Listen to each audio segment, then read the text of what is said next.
There we go. Hello. Welcome to Makeup and Monarchies, and I'm here today with Henry.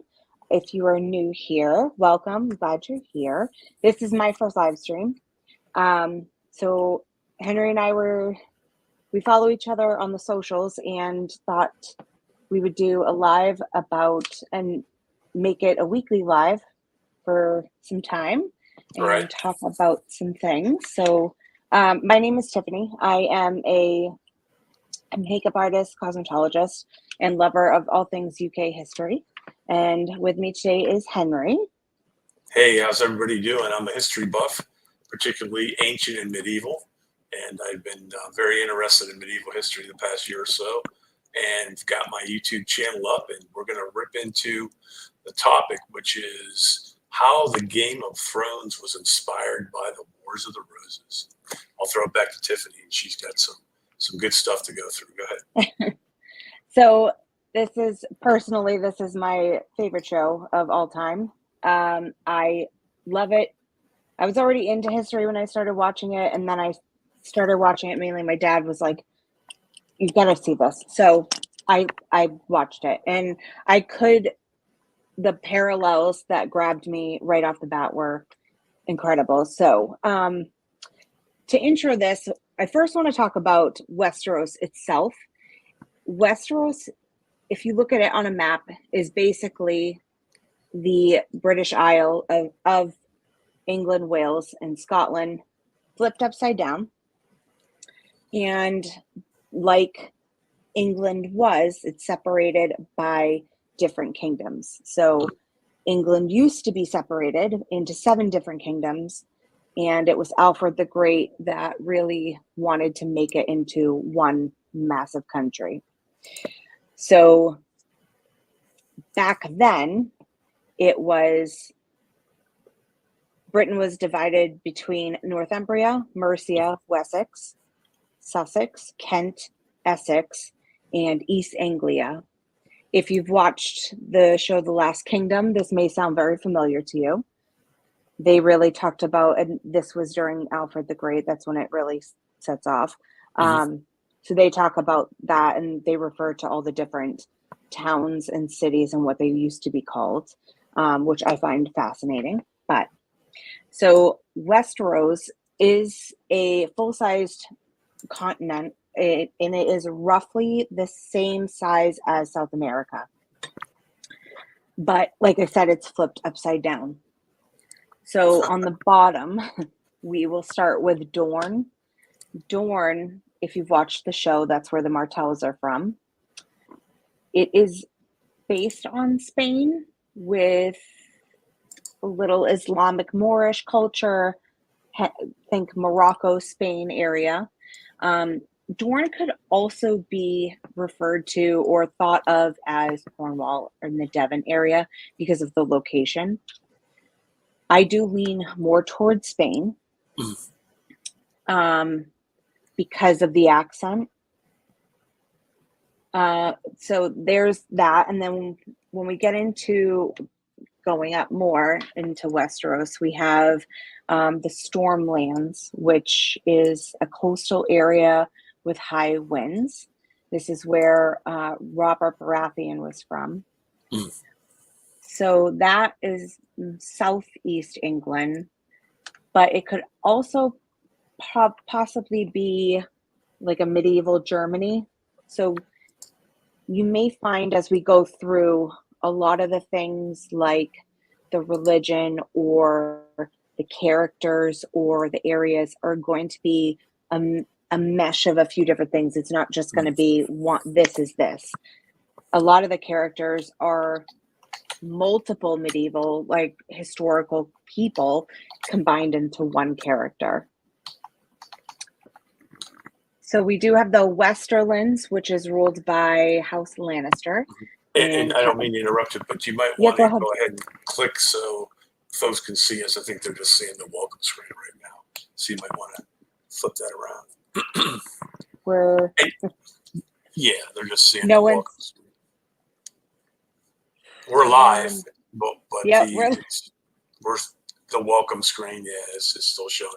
So while you work on that, yeah, George R. R. Martin was a writer, and he wrote this, I guess, book or script, and it got picked up by HBO, and it got turned into Game of Thrones.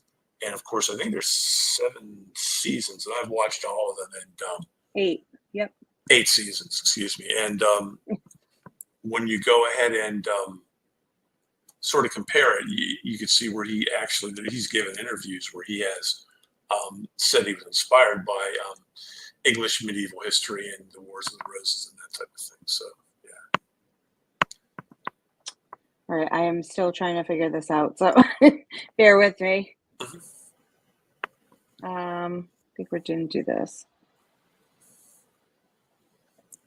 It's not moving in. Yeah, we need to figure that out there. Let's see. I'm going to come back. Maybe that'll do something there.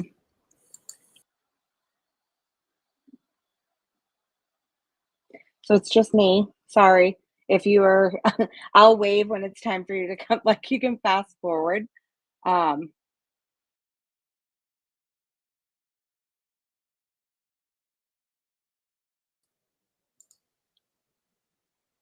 we still got the welcome screen. Let's see.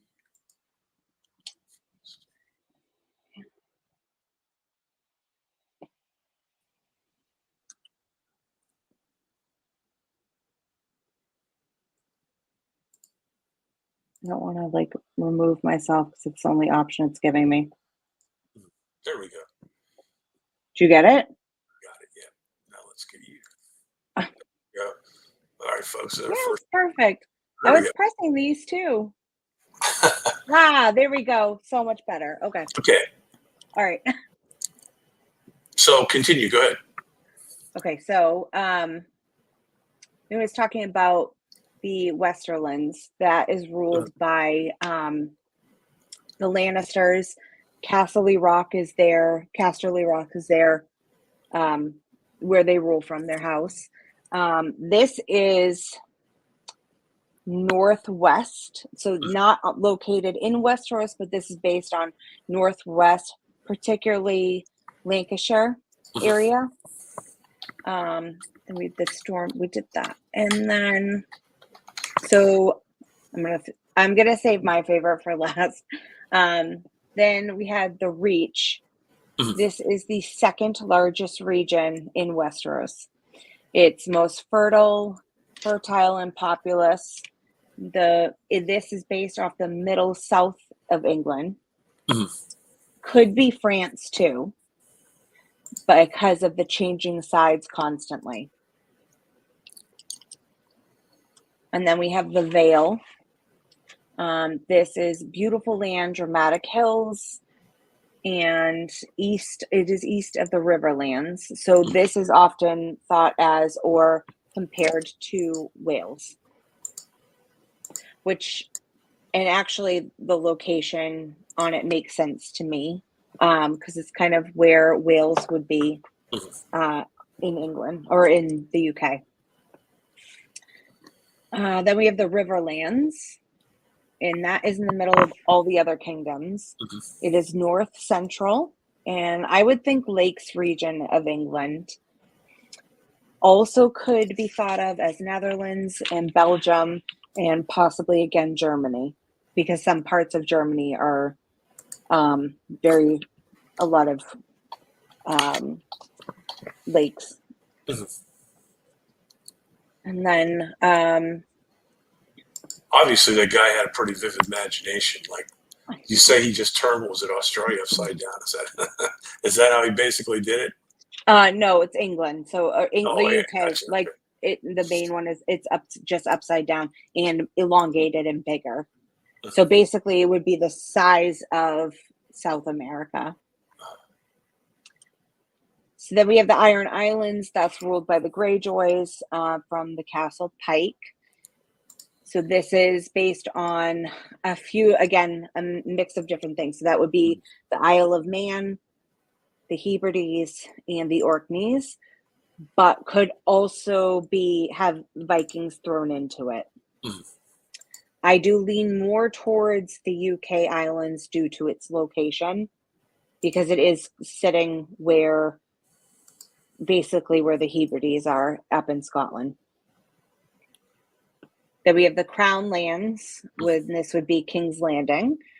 So London was founded by the Romans and renovated extensively by William the Conqueror or Billy the Conch, mirroring how King's Landing was founded by the Valerians and made the capital of Westeros by Aegon the Conqueror. Aegon the Conch, Egg the Conch, that's what I'll call him. Right. And then my favorite is the North. I am a Stark girl through and through. So that is the largest region, but it is less populated. Mhm. It is the size of the other 6 kingdoms combined. Historically, the North is based off of Scotland. Mhm. Beyond the Wall, I think it's reading more Iceland because of the cold and the snow. So that is the lands. I do have like we had Essos too. Yeah, you have that up. So Essos was more mainland Europe, Greece, and more like that more metropolitan Mhm. European look to it or feeling to it. Then we have Bravos, which I lean more towards Sicily because it is a coastal town or coastal area, but could be Venice as well. So I'm just looking at the map here. It does kind of look like continental Europe with UK next to it. It does. If you, I guess yeah, you have to turn your head upside down, but no, you can obviously see where you came up with the idea from. But that's mm-hmm, very creative too. I mm-hmm, mean, because really, as far as like movies and theaters and art and stuff like that, or literature, that's going to give like I would think a subconscious image to people. They're going to sort of recognize it, but not really. So there's it helps with the suspension of disbelief when you watch a play or watch a movie, that type of thing. And I think that him doing this, using Europe and England and flipping it upside down or however he did it, that really that's pretty ingenious to do it like that, because the audience, the viewer, is going to register with that, but they're not going to be it's going to be different. It's going to be new. They're going to think, but in the back of their mind, subconsciously, I think that they'll have a reference point. I guess is what I'm trying to say. Go ahead. yeah, yep.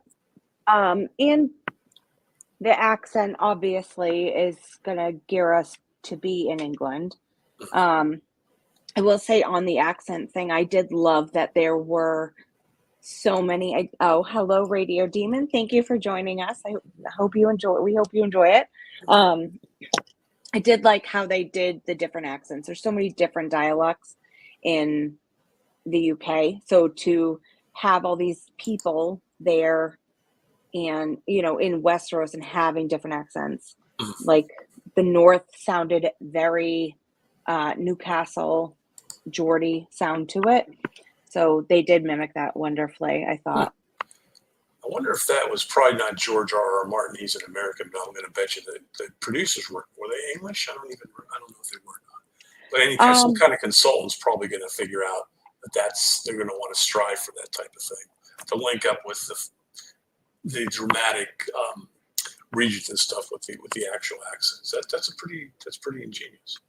Yeah, I think because when we mainly see historical medieval shows, they always have an English accent, which sometimes they shouldn't, based upon what they're talking about. And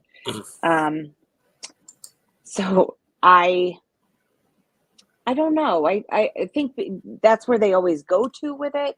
If anybody watched the show Rain, that takes place in France, but everybody had an English accent, which drove me crazy. So, but yeah, I think just because of the time period and what it was about, I think probably would be it. But I don't think that John speaks or Kit has a northern accent, so I think that was put on a bit. And then just to finish off the areas, the wall in the north, which is where the Brothers in Black would be. That was based off of Hadrian's Wall, and that was built by the Romans to basically keep out the Picts, now Scottish, out of England. So I liked that they brought that in. So that's the layout of Westeros.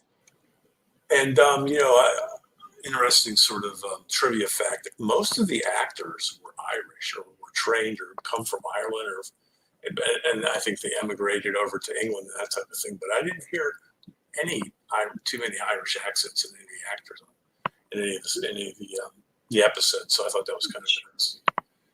Trying to think. Rose Leslie is Scottish.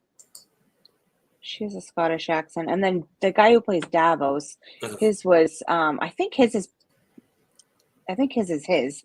But that's more Geordie again. He has a very northern accent. So I don't know. I mean, obviously Tyrion is from, or Peter Dinklage is from New Jersey, so that's put on. Oh, he's American. I didn't know that. Yeah, yep. He was an elf too. He's at the end of Elf. He's one of the he's a children's book writer. Yep, he is American. There's a few. Jason Momoa as well. Right. I knew he was an American. Yep. So, do you want to do your slides? Yeah, we've got some slides here. Let me get to them. I just have a few of the actual historical monarchs, the kings, during the Wars of the Roses. So let's see if we can get that. So while I'm doing that, what's your opinion? How close? Well, the characters are like different. They're like not disguised, but like some of them are composite characters. Like Cersei is. Who would you say Cersei is in Game of Thrones? Margaret of Anjou. Okay, all right. I'm an Elizabeth Woodville fan through and through. But I think she's got a little bit of the Elizabeth Woodville character as well, or person, like traits. Mainly protecting her sons to make sure they get on the throne, which unfortunately for Elizabeth didn't work out well. But I think she's a little bit of her too, and the strength. Gotcha. Let's take a look at. Try to find.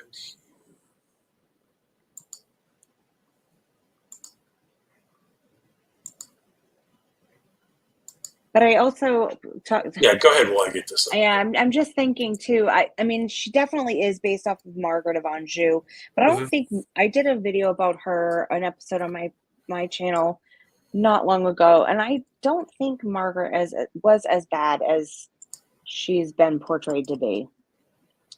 I mean, she was just brought to she was brought to England to marry the king. And she did, and she knew her duty, and she knew her job, and she did it.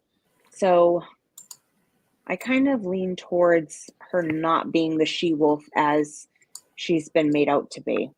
Yeah, the other thing too is it's kind of difficult because a lot of these medieval sources can have bias and error in them, that type of thing. And for example, later, I mean Shakespeare. I mean most people, even today, that are British. Judge Richard III by Shakespeare's play, and there's no, of course they discovered his body and they did a reinterment ceremony and that type of thing. So there's a question there as to any of that stuff. But anyway, here's sort of the king that sort of started it all off. This Henry VI. So Edward III. There were two. They called them cadet houses. You had House Lancaster and House of York, which were two of his sons' descendants, and we don't want to go into that long genealogical table, but the bottom line is Henry VI was from the House of Lancaster. He was the son of Henry V, the king who won the Battle of Agincourt. And Henry V This fella here, Henry He VI's was father, married a French, was it queen? She was married to a French king who died, an older man, and he married a French queen. Do you know her name? It's escaping me right now. Catherine of Valois. Right. Henry V And and Catherine. her father, the king who died, had a severe mental illness, the French king. And so Henry V and Catherine of Valois, this is the child they had, Henry, who later became Henry VI.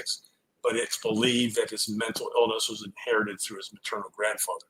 So, and Henry V died while campaigning in France, I believe, from dysentery, when this Henry VI, his son, was still a baby. So there was a regency council. And then when he became of age, he became king. But he was clearly had a mental illness. And a lot of people, a lot of historians they disparage him, call him names and stuff, and say he was the cause of the Wars of the Roses. But I'm a little bit more, at least empathetic, if not sympathetic. He had a severe mental illness. But the problem was at this time, like you said, going back to Henry IV Bolingbroke, who deposed Richard II, his cousin, that he usurped it. Yeah, he usurped. So that set a precedence for nobility who were in the line of the two cadet houses, Lancaster or York, or vying for the throne. Since, well, I guess Henry Bolingbroke was crowned or made king in 1399, so forward. Although the Wars of the Roses didn't really start to around 1450 or so. But that's the background. Go ahead. Well, I'm just going to say we're coming up on the anniversary of his coronation is in, I think it's October. His coronation. Okay. He became king today. Right. But then his coronation is either October 6th or October 13th. It's one of those. Right. And Richard II was his first cousin, and very tyrannical. What he ended up doing is confiscating Henry Bolingbroke's property and disinherited him and that type of thing. And, Henry Bolingbroke, who deposed Richard II, later became king, said, screw that, showed up in England, had Richard II deposed or arrested, threw him up in the Tower of London, and he ended up dying there. Apparently, from the sources, no food or water, chained to the wall. He starved to death. Right. And so, but that if there is a bad character, I would say he's one of them. This fella here, Henry VI, with a mental illness. I mean, today, someone like that, they would be held incompetent and they would have a guardian, that type of thing. So his guardian was his ruling council, they all wanted to fight for power. And that's where this devolved and that type of thing. And I think I'll throw it back to you, but George R.R. Martin probably knew. He probably did his homework and a lot of that stuff. Go ahead. It was mainly Richard. Richard of York. I refer to him as Daddy York. He was descendant from Edward III through John, not through John of Gaunt, but he was on two. There were two ways he became. He was in line. But he was made. He actually petitioned and made himself become Lord Protector, and then because Henry VI was. The terminology is escaping me, but basically catatonic state. Right. So I did episodes about this back in July. So catatonic state is you're awake. You're not in a coma. You're awake. You just are not processing what's happening around you. You don't know where you are. You can't really walk. You can't speak, you're not hearing things, or if you are hearing anything, you're not processing it. Sounds like schizophrenic. Well, they don't even call it that anymore. I think they call it this is what's it called? Dissociated personality disorder or something like that. But anyway, real quick from Wikipedia, claims of the two houses. So these are the cadet branches. So the kings after Edward III were not in a direct line from the Plantagenets. So they had the Lancastrian claim, the House of Lancaster, descended from John of Gaunt, third surviving son of Edward III, Name derives from Gaunt's primary title as Duke of Lancaster, which he held by right of his spouse, Blanche of Lancaster. Then you have the Yorkist claim, the House of York, descended from Edmund of Langley. That's the name that we were looking for, Edmund of Langley, fourth surviving son of Edward III and younger brother of Joan of Gaunt. Right. Derives from Langley's primary title as Duke of York, which he acquired in 1385 during the reign of his nephew, Richard II. Go ahead. Good. No, you're good. Yep. So that's sort of, I mean, so you have these two, they call them cadet branches of the main line of the monarchs. And when Richard II turned into a real bastard tyrant king, Henry Bolingbroke, after he took all of Henry Bolingbroke's property and disinherited him and threw him under the line, showed up with an army and said, nah, he ain't doing that. And so Bolingbroke becomes proclaimed king by Parliament, 1399, crowned, like you said, maybe a week later, first week of October. And the game's on. At that point, the precedent is established for the nobility from these two lines, the Lancastrian line and the Yorkist line, to go after it. It's sort of an open game, so to speak. Go ahead. That's so that's actually our first tie-in for Game of Thrones. If you'll notice the names, so we have York and Lancaster, which in Game of Thrones is Stark and Lannister. So that's very closely tied. Yeah. And again, if you're someone who remembers learning some of this in school, then it's going to subconsciously register. It's going to give it more credibility. But that's correct. Go ahead. Yep. This isn't covered as much as I wish it was. I'm mainly because this is my favorite time period. But I know in school in the UK, I think they talk about more about Henry VIII. That's a big one. And then World War II, I believe, maybe George III. Right. So, yeah. I didn't mean to knock you off. Go ahead. Go back. No, you're fine. You're fine. So we did have talking about politics. So what we know of politics now, I mean, obviously it's very different in this country than it is over in the UK. But in the UK, you have a monarch, you have a prime minister. But in Westeros, it was an authoritarian government, and that was ruled by a king or queen. So they did have a private council where, which was called the Small Council, and that was made up of the hand of the king, which would almost equivalent to what the prime minister is now, and then a defense minister, finance, intelligence, and then law enforcement.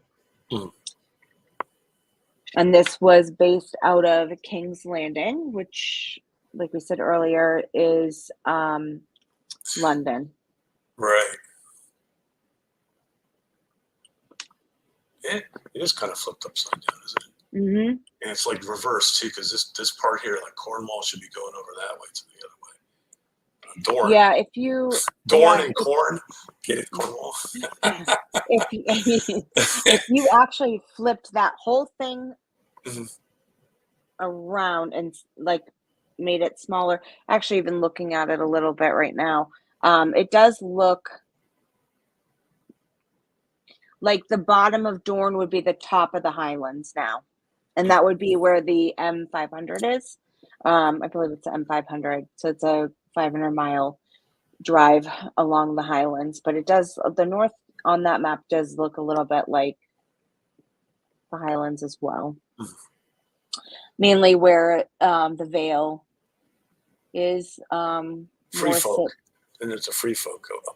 Yeah. Here's the wall, Hadrian's Wall. We talked about it, inspired. Yeah. So that, is more Iceland, I think. But the top of the Vale, if we look at the top of the Vale, like on the inner side of where that sea comes in, that actually looks similar to what we see on a map of the UK now. And I could actually place Edinburgh right at the top. It does look like that a little bit. So it is based on it. Right. And then we've got this here. What is this, Isle of Man over here? Isle of Iron Man Island. would, yeah. Isle of Man is further down, more between where Wales and Ireland are. So it's Down here at right the bottom. dab in the middle, more in the middle. But that's kind of representing, I think, Isle of Man. But I would say the Hebrides, and Orkney is actually further north, but it's an island that is occupied also. So I think they based him off that. So is it just Dothraki or what? This looks like Central and Eastern Europe, right? If we're talking reality here. So who's the Dothraki? I didn't mean to knock you off your course. Who are they? No, you're fine. What would you say? So the Dothraki are more the Hun, Genghis Khan, Mongols, and a touch of Native American, because they do have a lot of, like, the hair that, their hair was long or it was short. If it was long, that meant they hadn't lost a battle. It was short when they, if they lost a battle, it got cut off. So who came up with all these names? Did he do that, George R. R. Martin? Yep. Gosh. Yes. Yes, he did. And the languages were his too. Yep. So we didn't talk about Valyria. Getting back to that, Valyria is so that's where the Targaryens came from. And now they, like, if you watch Game of Thrones, and this is obviously after House of the Dragon, in Game of Thrones, Valyria is an ancient place. It's not occupied. So that's more Atlantis feeling, or Rome feeling to me.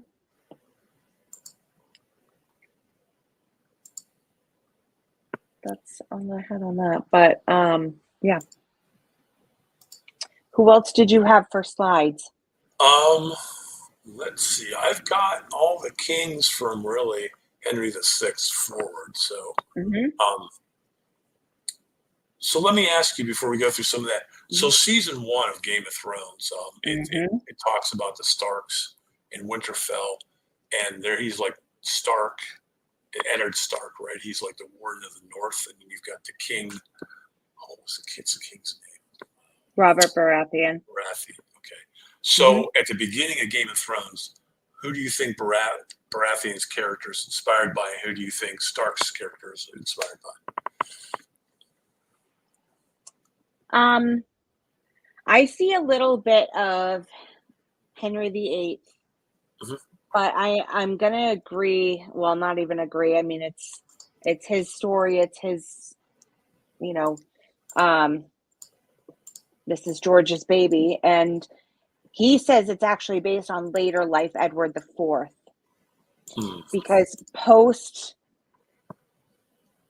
1475, Edward was not, after the last time they went over to France and he was paid off by France, he just started partying and being a playboy. And so you think Baratheon, the first king, was inspired by Edward IV with the partying lifestyle? Yeah, that makes sense.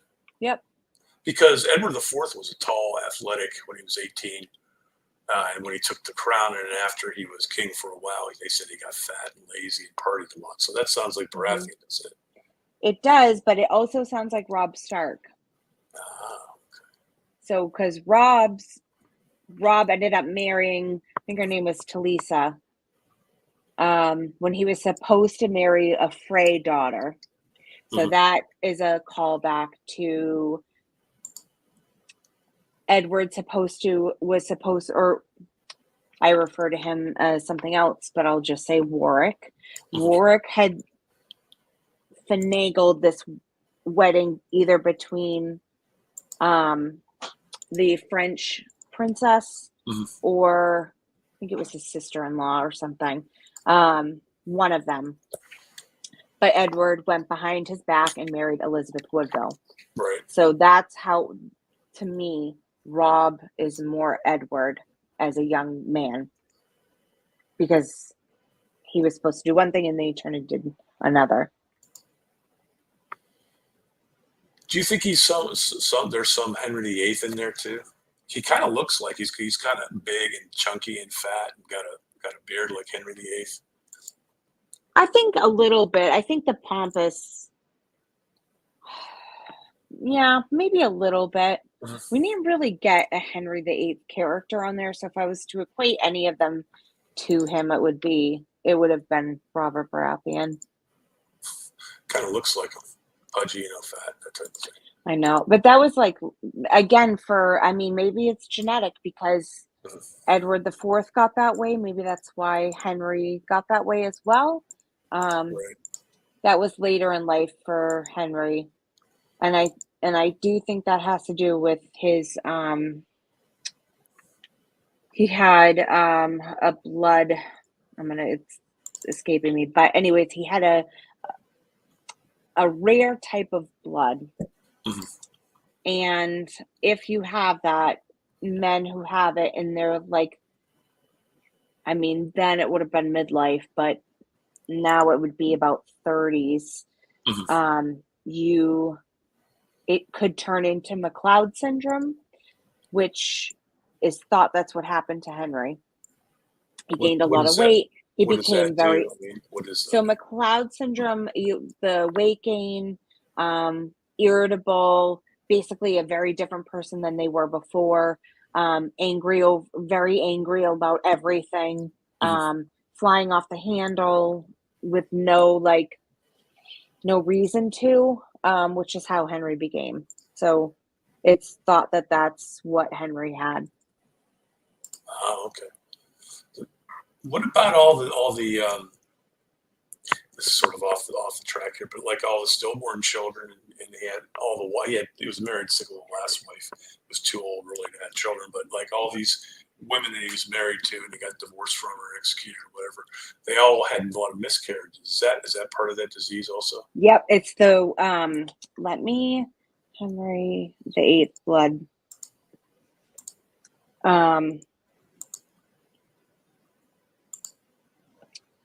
Henry the Eighth blood. He had, yes, that's what it was. That's why it's what is this?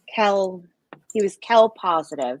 So I had to do a lot of research for this for when I did my Henry the Eighth series at the beginning of the year. Mhm. So basically, if the male is Kel positive, mom is Kel negative. Mom gets Mhm.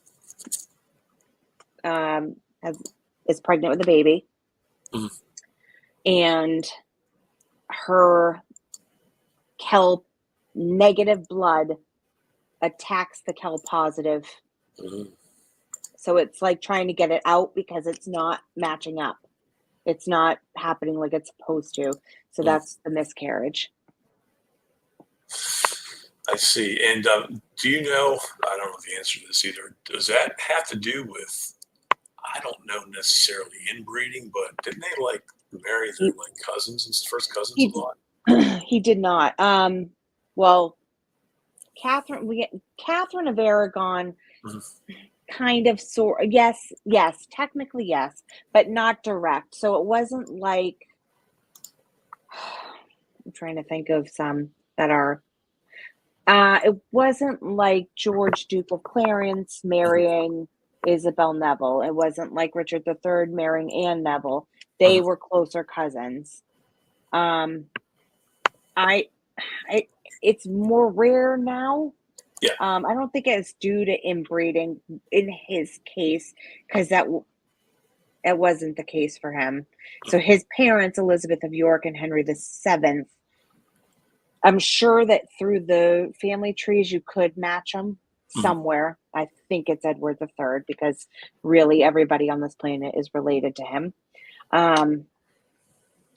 Living right now, we're all related to Edward III somewhere or some way, Mhm. but they weren't really cousins. They were probably like third cousins or something, Mhm. but I wouldn't think that would be the reason. Gotcha. He does kind of look like Baratheon in Game of Thrones, doesn't he? Yeah, he does. Look at his face and how I he's fat know. and pudgy and the beard. So I think maybe it's partially a visual resemblance to Henry VIII, but Mhm. more like you said, Edward IV with the partying type of thing. I know, and I have a real soft spot for Henry VIII. I know he did some really crappy things, but I have a real soft spot for him. I feel so sorry for him. I think he suffered from PTSD tremendously.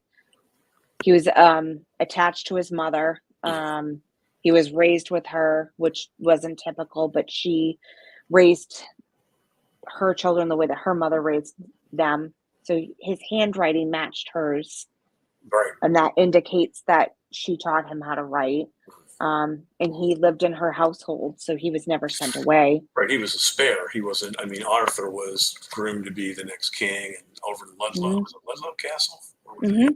Yep, Yeah, Ludlow. over there in Wales, and Hmm. King Arthur, and all this other stuff like that. So, yeah, Henry was very well educated. He's, I guess, a polymath you'd call him, and how he turned. People. It's weird because especially the British people and historians at the same in one breath they say that he was a tyrant. The next breath they say he was one of England's greatest kings, if not the greatest king. So Oh, I've never heard there's that. love hate. So I don't know. He didn't really do many great things. Um, Maybe the Mary Rose. That was, I I don't think know. chiefly historians are going to credit him with like creating or basically creating like a civil service. And his father Henry VII sort of did away with the feudalism, and they started moving towards like a professional cleric or governmental class of people that would, instead of the feudalistic type of structure and type of thing. But go ahead, Yeah, go ahead, he take it. surrounded himself with more people, and I think Henry did that because he didn't want any traitors. Because I know he won the throne fair and square on a battlefield, but to me, it was still usurped. However, I think he did that intentionally so that he didn't have people against him. Like he overgave to everybody to basically win them over and buy their love. To the point where the royal bank was very slim under him. Well, he made up for it, didn't he, when he did the Reformation and closed all the abbeys and stole all their money. So Henry VIII, I know. yeah. But anyway, go ahead. Go back to That's okay. It's a whole different. That's a whole nother topic.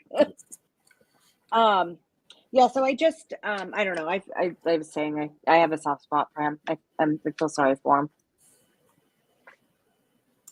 So, yeah, that would be Baratheon for me. Mhm. I tend to actually to go off a little up. I mean, we're talking War of the Roses. I tend to think of Littlefinger as Warwick, Richard Neville. Skeevy, like plotting behind everybody's back. Warwick did that constantly. Yeah. That's my most hated character in that frame. I do not like him. So yeah. What do you think? Who do you think that Richard III? That's a good question. So Richard III, according to Shakespeare, murdered the princes in the tower, right? Supposedly. And let's see if I can get a picture of these two boys. So Edward IV King had two sons with Elizabeth Woodville, his wife, the Queen. We had Edward V, who was the older boy, who actually became king upon his father's death until Richard III interceded and stopped that. And then the younger boy was Richard, Duke of York, right? Shrewsbury, Richard of Shrewsbury. Okay. Edward V was Duke of York. Okay. Because he took his father's title as the oldest, as did Edward from Daddy York. So, right. They were the only surviving boys. There was another boy named George, and he was born in. So Edward was. He was born in 75. You're correct. Prince Richard of Shrewsbury. I am correct. Go ahead. There was another boy, George, and he only lived to be like, I think 2.5. And he's actually buried with them and their daughter, Mary, in St. George's Okay. at Windsor.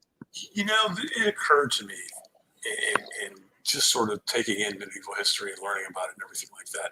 You have in the historical record, primary sources, kings would just get sick and die. I bet you they knocked each other off with poison a lot. Especially these, you get these oblique historical references that the king died and there's no other explanation of why, or there's not an explanation of an illness or too many symptoms. I'm going to bet they were knocking each other off right and left during this time. Maybe. I also think too, I mean, you have to remember, medical wasn't what it is today. So they could have drank water that was no good and then got sick with, something and then died after.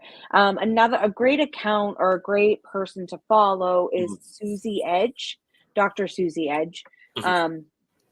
She is a medical doctor who has written historical books, and she is phenomenal when it comes to their deaths, because she wrote a whole book on how they all died. So she's a great one, and I share her stuff sometimes when they're not over 10 minutes long, because I can't share those. But she's really good at all of that and how they died and what could have caused it. So I'm sure they were. I mean, Richard II was starved to death, obviously. Henry VI died of melancholy. I think he was killed. I say that all the time. They opened up his tomb within the past couple hundred years, I believe, or 300 years, and they found that it was a skeleton, but part of his hair was still there. It was matted with blood. I don't know if that's true or not. That could. So you don't know. I mean, you don't know whether that's a later insertion type of thing, bias, or it's a false claim. But there's a theory among historians that Edward IV had him murdered. Someone beat him over the head and killed him. So, but you would think if they were going to bury him, they would wash the blood out of his hair to hide it. I don't know. No. Well, I mean, I don't think that they thought anybody. He's buried, in a forget where he's buried, but you're not thinking someone's going to break sacred ground and go into somebody's tomb. I don't know. I think he was. I think Edward had him killed, but yep. So I don't. Yeah.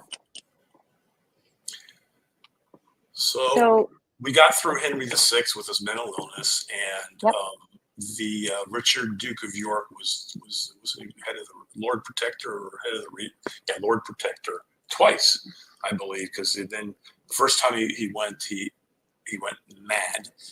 And Richard Duke of York was basically running the government. Then he recovered from the mental illness, and then Richard Duke of York stood down, and then he went back into the mental illness. And I think the second time, Richard Duke of York becomes Lord Protector again, and that's when he gets in his head that he wants to be king.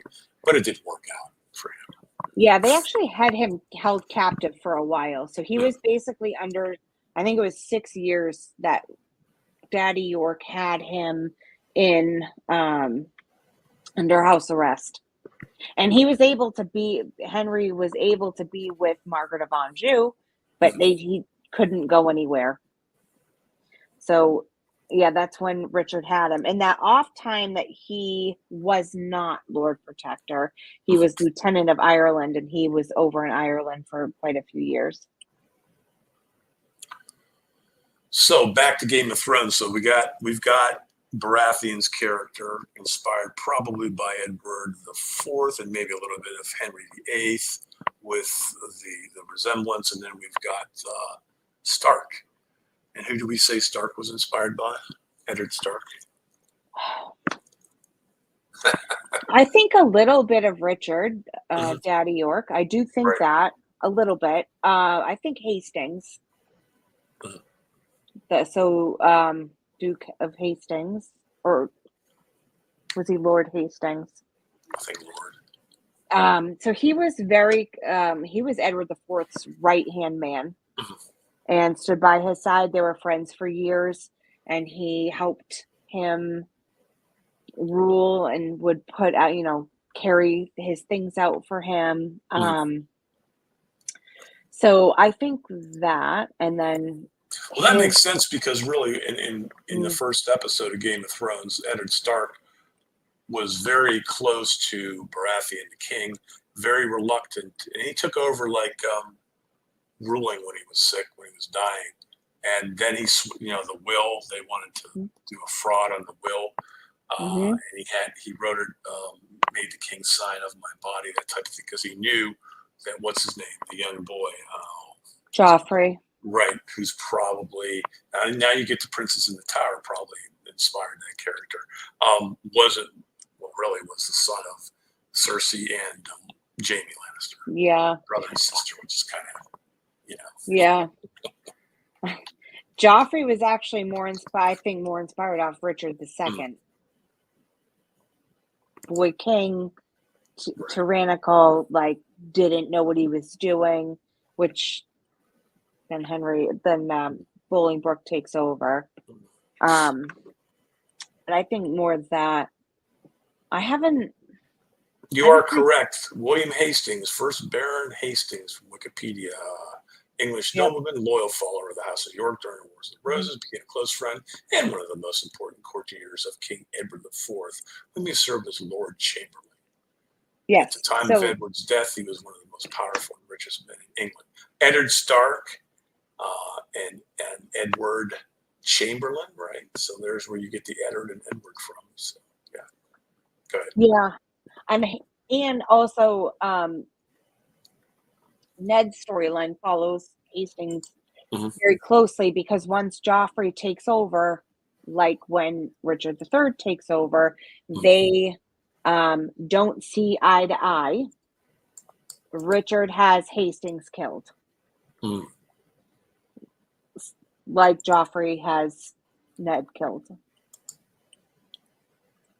Right. Okay.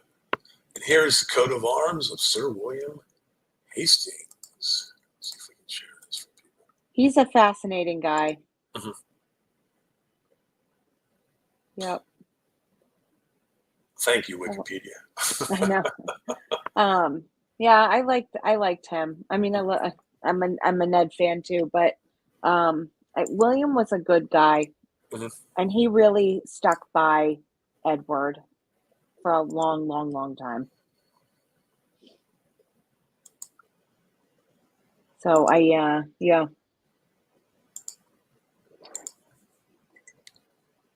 I think you had one more.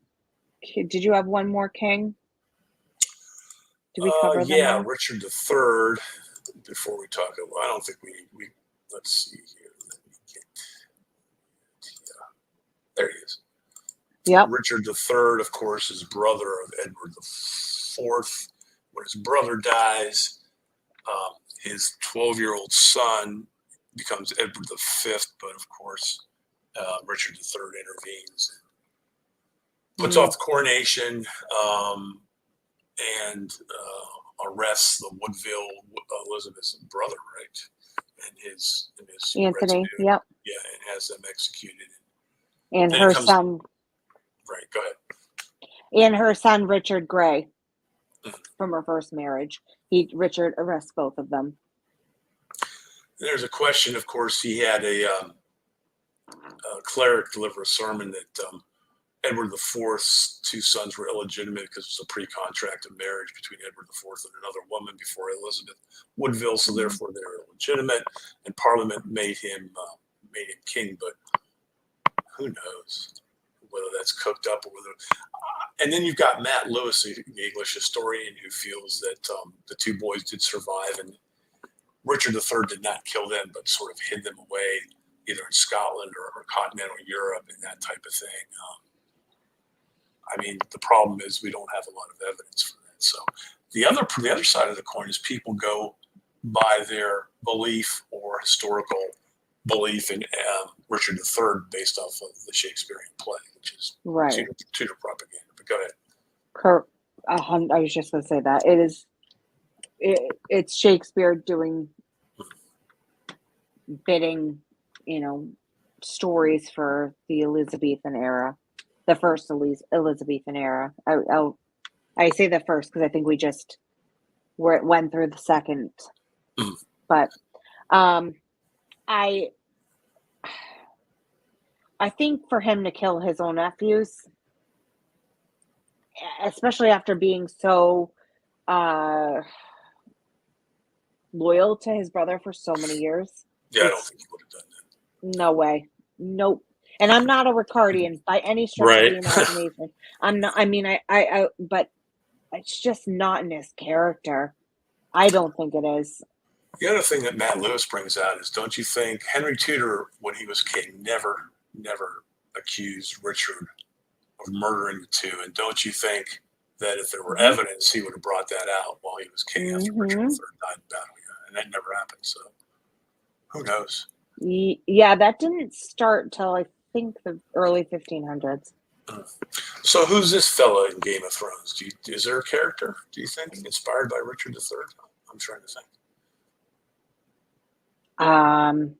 I've seen Tyrion, but I'm not, and they are basing that off of Shakespeare because they have him all mangled. I don't think that's Tyrion. I don't think that's Tyrion at all. Maybe the loyalty to his brother, because he was very loyal to Jaime.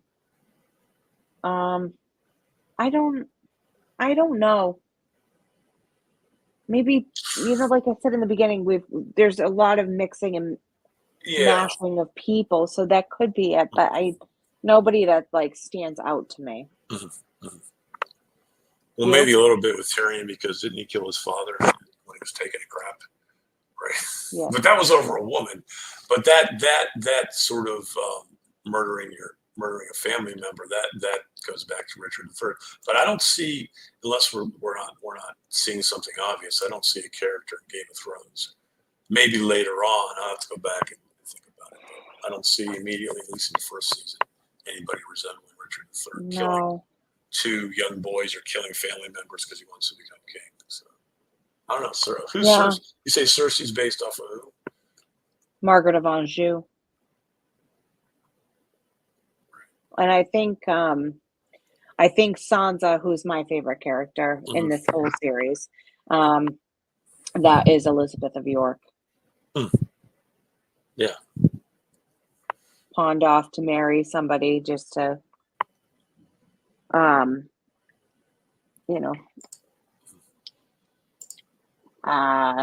the word I want for that? To create alliances. Which is what Sansa did multiple times. Twice. No. Well, she doesn't marry Joffrey, so she does it twice. So Tyrion and then Ramsay. Gotcha. Go ahead, continue. Make sure you get through your notes. I know. Well, I just have government stuff. So I don't know. I could go into the Machiavellian thing and how, what all that, but yeah, I don't, we did talk a little bit about this, medieval Europe, which Westeros is roughly based on that by, the merchants and guilds and parliament, which they, had that, they would have meetings. The main thing with the politics in this show was power. Who could get the power and how long could they keep it? Right. Yeah. And I think Cersei said it best. It's whether you win or you die. I don't like her, but she was right. Right.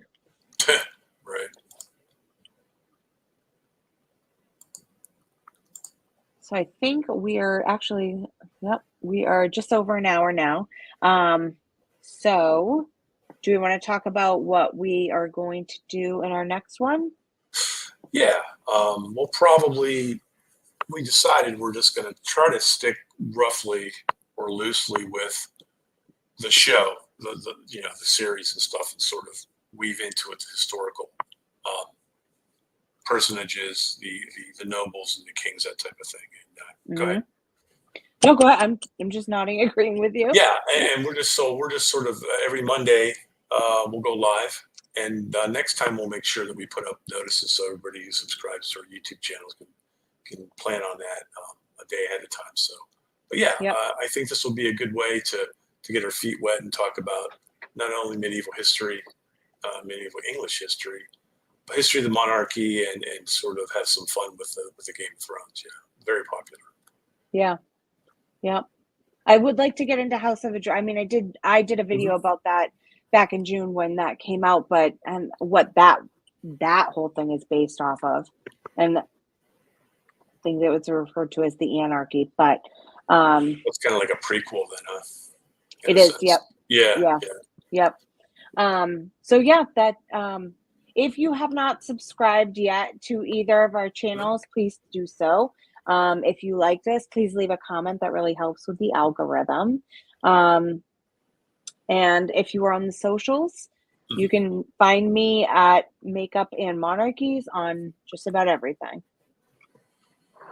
And for me, YouTube is going to be Medieval Chronicles 1066, TikTok, same thing, and Instagram, same thing. We keep it simple. Yeah, that's all. I'm also on Threads too. I don't know if you've started that, but it's basically, it's like Twitter, but not. I think, yeah. So that's all we had for today. And all right. Yeah. We will be back live again next Monday, and we'll put out notices on YouTube ahead of time and all the socials, so you'll know like a day ahead of time. So we're just getting started. So thanks for listening and watching, and drop a comment and a like, and I guess we'll check you out later, right? Yep. See you next week. Right. Bye. Bye.